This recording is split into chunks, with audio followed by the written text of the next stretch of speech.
Foremost, graphic design has to communicate something, but good graphic design makes people's lives better. You have to find a way to make sense of how to make something beautiful, and to me, you're speaking for them. As a graphic designer, concept is the first. Life. Graphic design is essentially a language for living.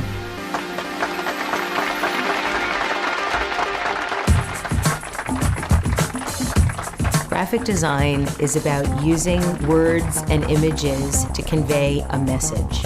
Graphic designers have to know a lot about color theory, typography, how to create a grid, but those are all really basic. You have to be somebody that is really interested in understanding human behavior, being able to understand how they think, how they choose, how they buy, how they believe. People probably don't think about how much graphic design impacts them. We use graphic design to cross the street, to decide what we want to eat and how much we want to eat. We use graphic design to pay our bills, to get married.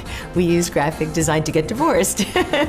We use graphic design in every single aspect of human life right now. And people tend to like things best when they feel that they are respected by that thing. But I think ultimately, if it moves you, whether it be a good emotion or a bad emotion, chances are then it's effective because it's getting you to think about something and it's getting you to potentially take action. When I work on package design, I like for there to be an idea behind it. I like for there to be some wit, some language, some feeling that there is a human hand behind what you are interacting with. Like, for instance, matchbooks are one of my favorite things to design. It's this nice, intimate moment between you and the smoker. For the spice market, we turn them into these little incense boxes. I like to think about the product like I'm the consumer. So when we were working on the Kleenex project, we learned that for some people, choosing which pattern on the box to take home is a huge part of their day. So I think about what will give me a moment's pleasure when interacting with that thing.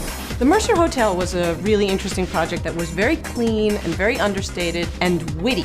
And not necessarily witty in the design, but also witty in the language. Like, for instance, there's always that sign on the bathrobe that says, if you take it, you're going to have to pay for it. But we didn't want to say it in such a crass way. So we just made a sign that very simply said, disrobe.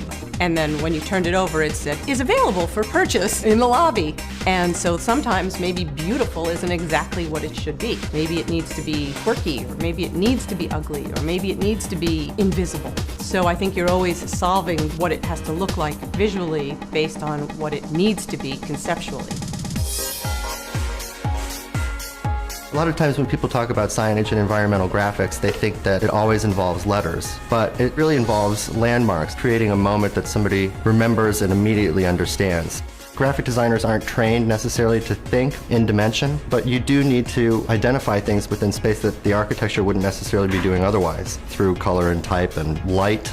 Working on the signage for Bloomberg's offices, they wanted people to use the stairs. We thought, if people are intended to use this space, why don't we at least make it interesting to use? If you can make the space interesting, people will want to be there. It really involves creating a moment that somebody remembers and immediately understands. Bridge designs or decorations that we had proposed for the city of Pittsburgh, and our proposal was to essentially make those moments special moments. So it could just be a paint job, or it could be using light in a certain way to highlight that feature as a gateway to the north side.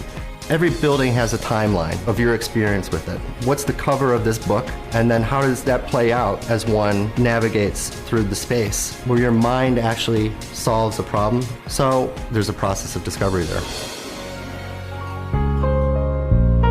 Should you judge a book by its cover? I would really like to say yes, but I think that there's a lot of really good books out there that don't have good covers. My guiding philosophy in design is forever going to change, I think. You have to understand the responsibility you have in terms of there's someone at the end of the line there that actually cares about what you're doing, and you have to give it a voice.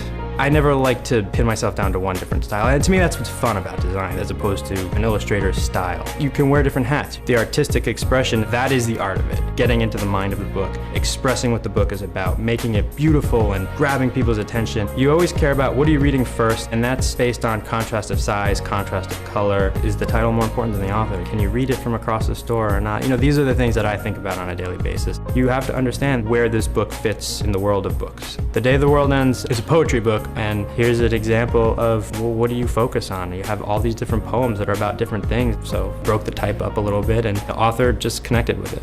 If you love the content, you want something to come up in your head when you think about it. So I think a successful book cover is something that you want to hold in your hand. It's unexpected, smart, and beautiful, but at the end of the day, you just want to put it on your bookshelf, face out, because it means something to you.